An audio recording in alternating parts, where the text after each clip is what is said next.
we have to push these on or anything? Nope. Okay. Well, thanks. Good afternoon.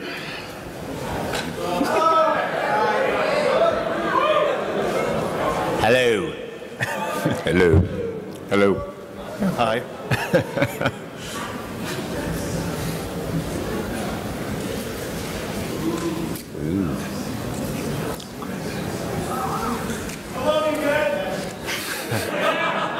You and my mom. No audio? And my wife. Sorry, baby. Do you have any sound, Julian? Or No, not, no audio. not- It's supposed to be audio. You're supposed to be doing the sound effects.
Thanks everyone for coming. I'm sure most of you probably have seen that trailer already, and like me, you're kind of intrigued about what Irrational's cooking up this time with Bioshock Infinite. My name's Julian Murdoch, and I'm pleased to be the guy up here asking a few questions before you guys get your shot. Today we have with us four of the folks from Irrational Games who are building the world of Bioshock Infinite, the city of Columbia. This guy's Ken Levine.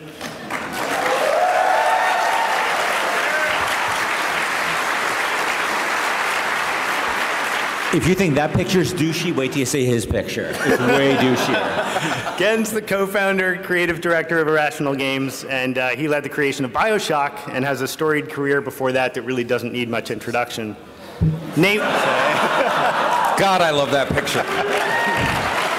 So sexy.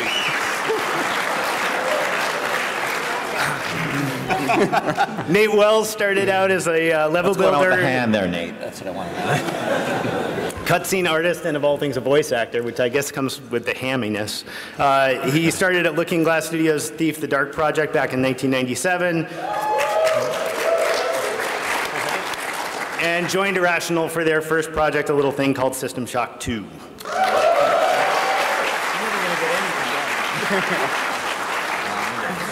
He's since contributed art direction to numerous titles, including SWAT 4 and Bioshock, and currently serves as art director on Bioshock Infinite. Sean Robertson started working on...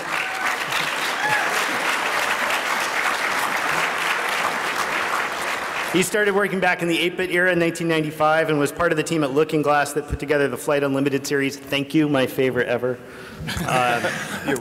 And ultimately landed at Irrational in 2000, where he was the lead animator on Bioshock and is currently lead artist on Bioshock Infinite. And last, we have Stephen Alexander.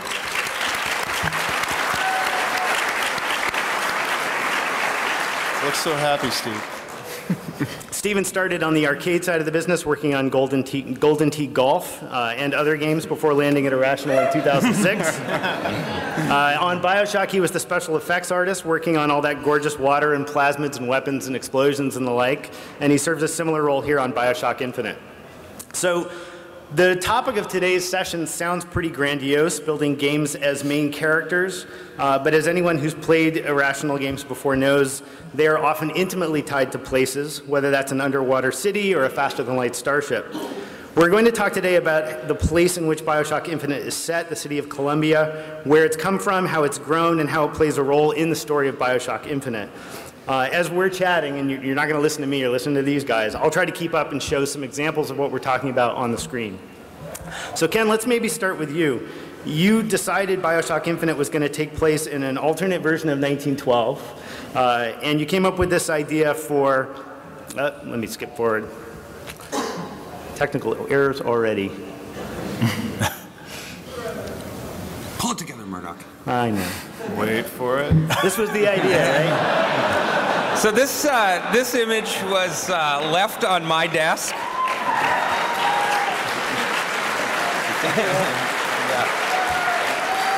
Really, that's all there is to it, right? This was left stuck to my desk by Scott Sinclair, who's right here in the front row. He's the principal level builder on Bioshock Infinite and the art director of Bioshock 1. And this was placed on my desk to clarify my job for the next 3 years. See, official passing of the torch. Yeah, actually it elucidates a lot of things about the game design process. We may come back to this slide. But so Ken, maybe you could take us from where you go after this napkin. I mean, where you have this idea, city in the sky. Yeah. How do you start turning that into a character? How do you start building that world? We started, I think we sort of started, we had a long period to figure out what we were going to do next after Bioshock 1, and we were fortunate that we had that chance to sit around, and we had our sort of our core creative group in a room, and we were sort of going back and forth on all these ideas. We prototyped a bunch of different things. I'm sure you all heard a bunch of things people thought we were doing or may not have been doing, but we tried to do a lot of different things. And we were sitting around one day, we couldn't agree on anything. And Stephen Alexander actually said, well, what if we were to do a Bioshock game, but it wasn't like the other Bioshock game? What if it was like totally different? What if we basically threw out all the rules?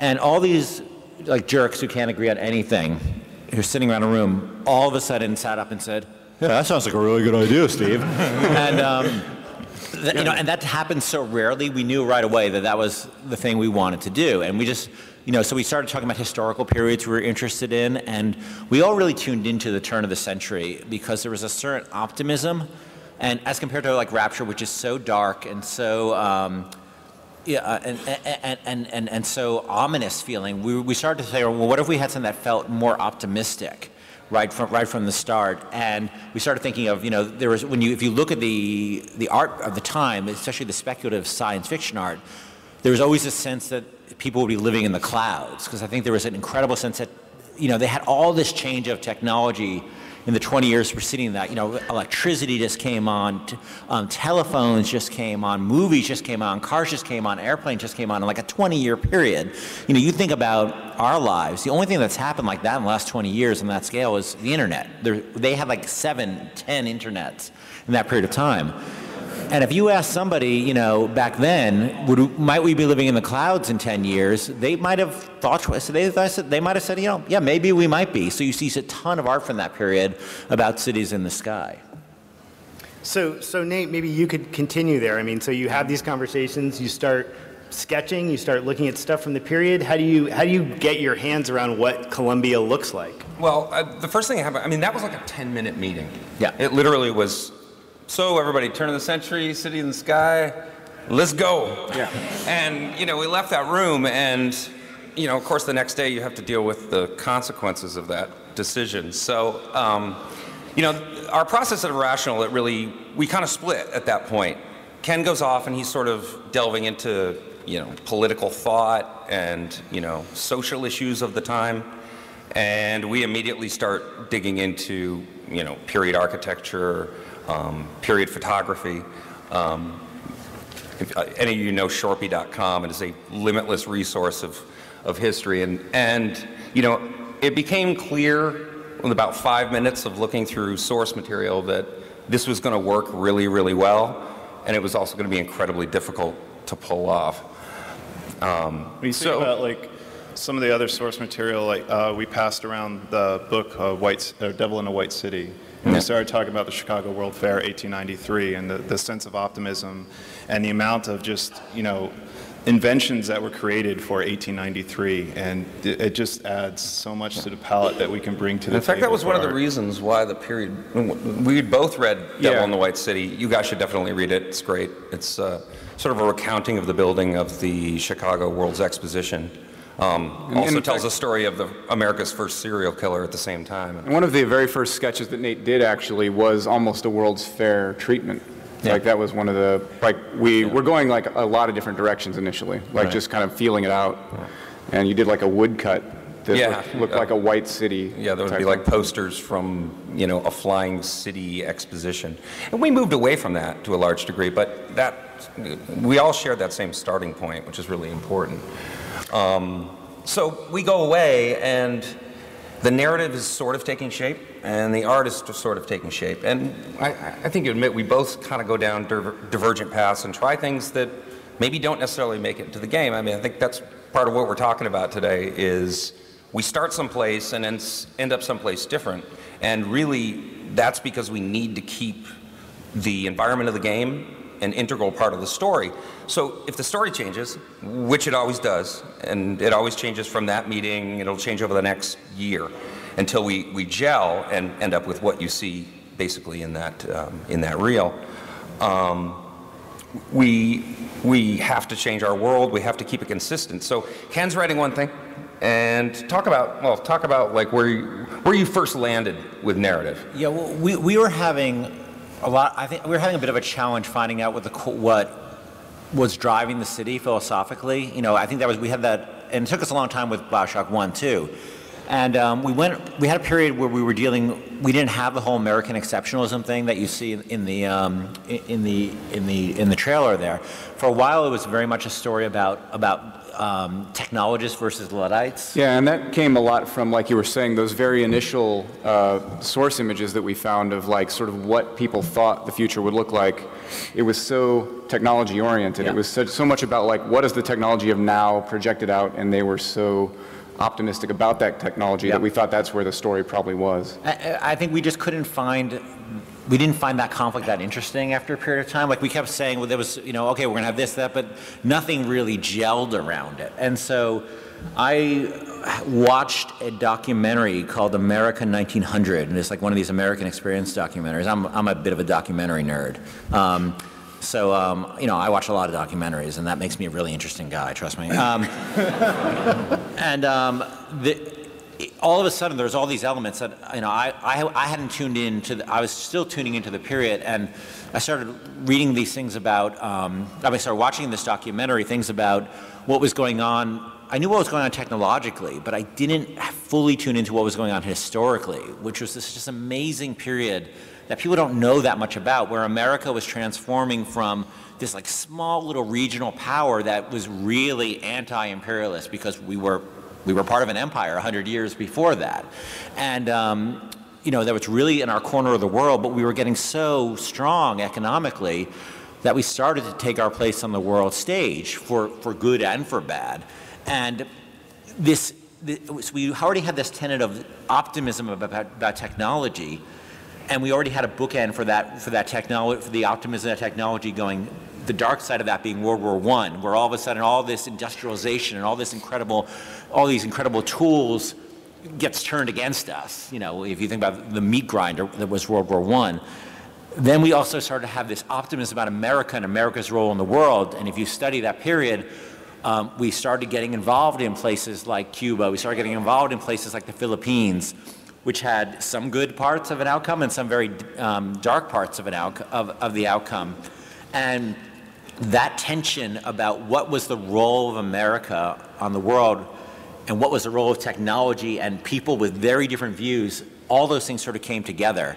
And all of a sudden, like the phrase July 4th, 1912, came into my head. That was a real, I think, aha moment for the art team when you sat down and you pitched us this idea of American exceptionalism, and immediately just the images in our mind of what we could do with that and where we could go with you know, with creating a world that was based around that was floating in the sky. I mean, that, for me, I remember that being a true turning point for like, aha, like I know exactly where we're going with this now. And that's always a good moment when you can come in and tell the team something and they can all understand what you're saying, because I think we had a lot of problems before of like, you know, well, what is this world? What are the technologists like? What are the Luddites like? But when we said, there's this, you know, side that believes in this. It's what it's like is, you know, people think they remember America was like at that period of time, which it probably wasn't at all. But it's that memory of what people think existed at the time. That's what this world looks like on the most surface level, and that's what we try to show with that trailer, is really to show, you know, what this optimistic vision of the world is, and then start introducing, as we go on and we talk more about the game, you'll see the forces that are pulling it apart as well. Right, and a lot of the narrative ideas that came in the interim before Ken locked that in, before that popped into his head, you know, you hear a lot of things and you're like, you're trying to move on them, but the reason you can't move on them is they're the wrong idea. You just don't know it yet. And when you came in with that, I remember you pitched it to it at our desks, and it really felt like we could just turn around and start working. Yep. And we hadn't had that feeling for months. We'd been kicking around, maybe the narrative will go this way, maybe it'll go that way. And when you get the right one, you just, I think, you know, all of us were like, oh, okay, we know exactly how to do that. I mean, there were almost too many things that fit the other idea. Like you could go almost any direction with it, and it was reasonable. But with this, right. And this point of the direction for the architecture, the characters, the lighting, like everything, you know, everything sort of came at once. We were able to visualize a world that fit this narrative perfectly. Yeah, I think supported it. I think also because we had used Art Deco in Bioshock, and that was so influential for us, we tuned into the style, the sort of the outsider style of the time, which was Art Nouveau, and we're like, okay, we're just going to sub in Art Nouveau, but it wasn't doing anything for us. We still have a lot of Art Nouveau elements in the game, but that is the primary visual element, just wasn't doing anything for us in terms of helping us tell our story. Right, and that's where you end up digging too deep into the source material, because you don't have your own narrative yet. Yep. So you keep digging into the source and digging in, and you know, a lot of that stuff will ship, which is great, and it gives the city a layered texture, because you see the aesthetic we started with and the one we finished with, and they mesh just like a city aging over time. It looks like a 20-year-old city rather than one that was just born. Yeah. It's one of the side benefits of not having your mind made up at the beginning, or not knowing what you're doing when you start. That is an interesting point. That is an interesting point that you bring up, having this conversation with Nate about